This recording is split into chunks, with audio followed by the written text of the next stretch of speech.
I'm gonna start a project, which I actually have already started, and I had some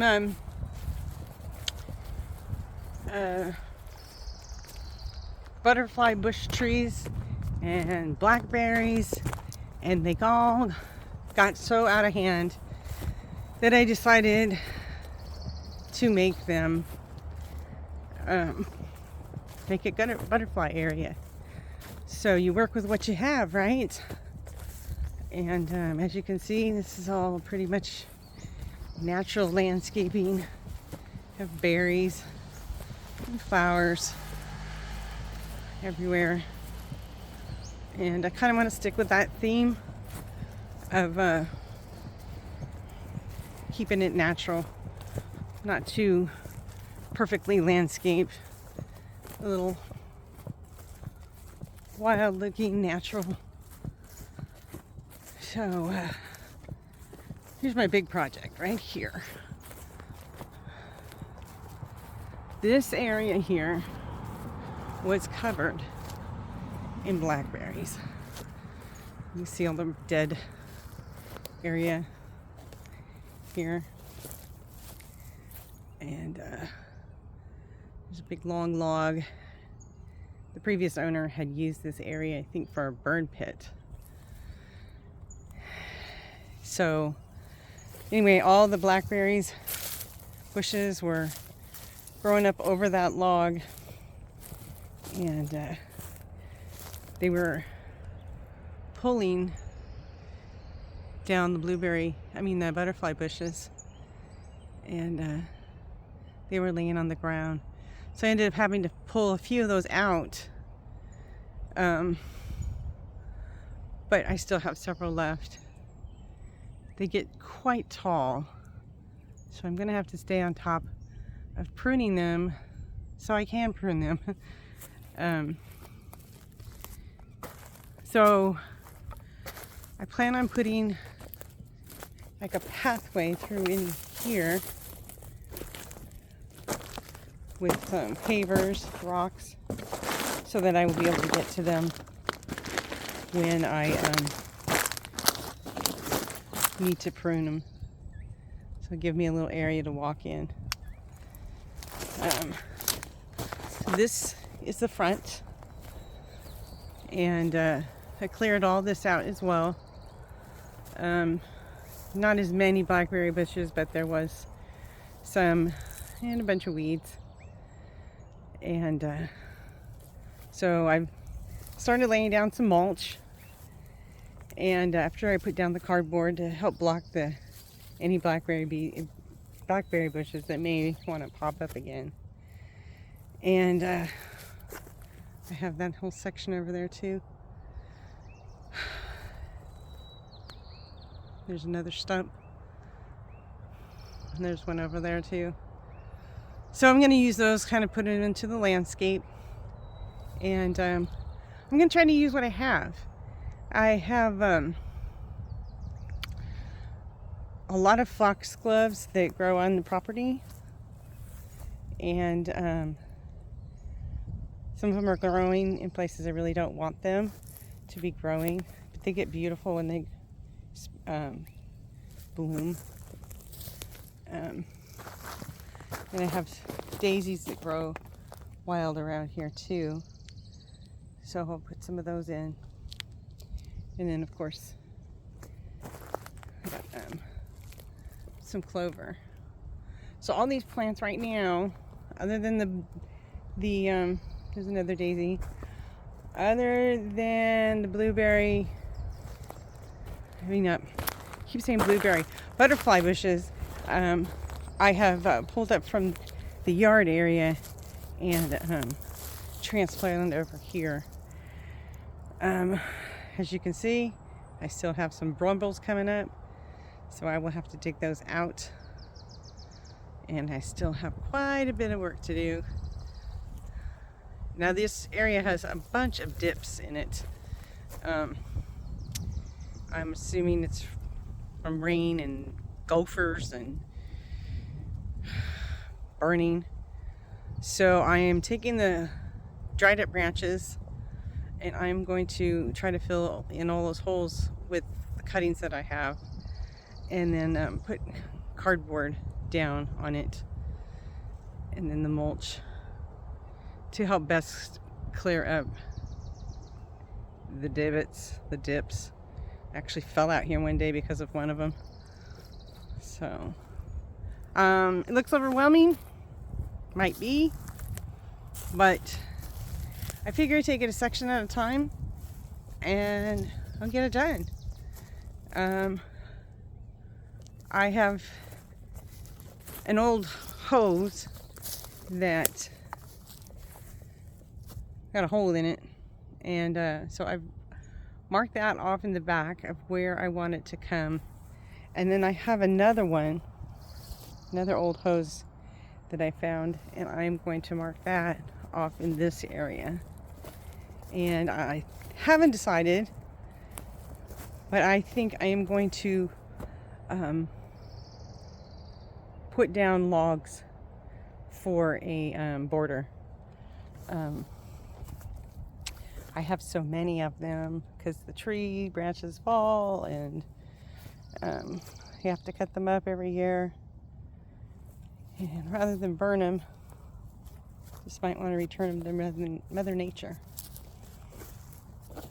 So, anyways, that's the project we're going to be working on. And here's all the butterfly bushes that I had to tear out. And I'm thinking of saving those sticks for a wattle fence. I'm not really sure where I'm going to put it, but I like them. I think they look nice. So, and it's a great way to use up the leftover branches. So, yeah, that's the project that we're going to be working on. So, I have to run and get, I'm going to stick to a really tight budget. I want to spend no more than $100. You know that that is not going to happen. It's probably going to be more. Go to the garden store, and all I can see is prices $5 or more for a small plant. And for a project like that, I just can't afford to fill every spot with store-bought flowers. And I want to keep it nature friendly, because research shows they like the butterflies like a natural habitat, native plants. And we saw a beautiful, very large swallowtail, yellow, and it was just so pretty. It was up there last year, and because they love those butterfly bushes. And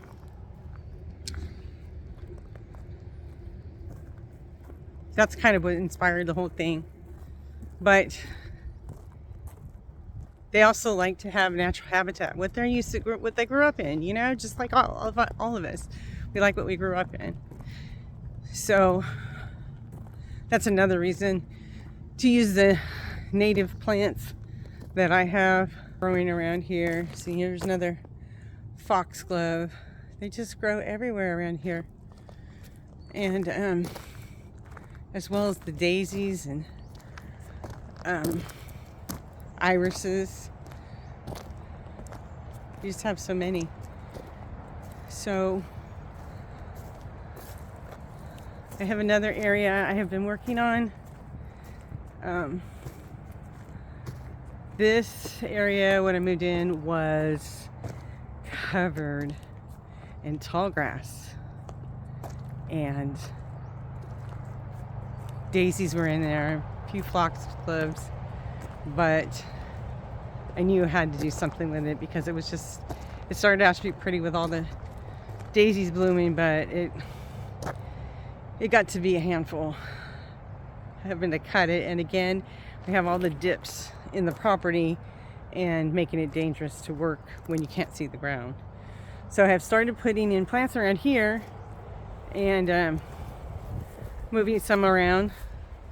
And that's a butterfly bush I transferred it back here. And I did buy some lavender and some roses and salvia. The lilies, they grow wild here. They're like the first to bloom. And then it looks like the foxgloves are getting ready to bloom pretty soon here. So I'll be adding to this a little bit at a time. I have to use the weed eater to get in here and cut back some of the grass that grows tall. And there's, oh look, we got some ladybugs in there. So, yeah, and I got a camellia, some salvia. This is really pretty. This is doing very well as the roses. Just put those in as well. I'm hoping that the camellia will make it. We had a lot of rain and I have a feeling it was not happy about it. So, okay, well, I will keep you updated on the progress of Butterfly Garden. So far, I have pulled everything out. The blackberries, some weeds that I didn't really want to have in there, and put a bunch of cardboard down. I didn't have to soak it because it rained for a week. And because of the rain, that just soaked it just fine. I don't have any water up there, so the plants that I'll be transplanting will be drought resistant. This is a Robert herb and or stinkweed or something like that. I'm not going to rub it together, find out if it stinks or not. But yeah, I'll be transplanting most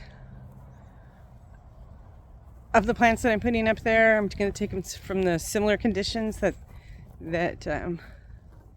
they grow in. That's just a foxglove.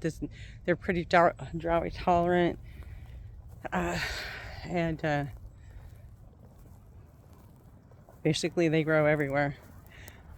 As well as some ferns that have been growing and taking over in certain spots. And then we have more blackberries. So I have plenty of blackberries to make jam with in the summertime. I just have tons of them. So I am not afraid to lose a few bushes. If you know anything about blackberries, you would know that once a bird gets a hold of a berry, they're going to plant it for you. And so they're going to grow everywhere. And if you don't stay on top of them, whether you want them or not, they're going to take over. Okay, again, I will keep you updated on the butterfly garden. That's the first project I want to do around here. I have many that I've been working on. And I think what I'm going to do is I'm going to do a little bit at a time. I may work a little bit up front for a while, but yet having, cutting down grass areas and cleaning up other areas of the property, just so one area doesn't get all neglected and then make more work. So a little bit at a time. I love being outside, and it's better than doing housework, right, ladies? Okay, thanks.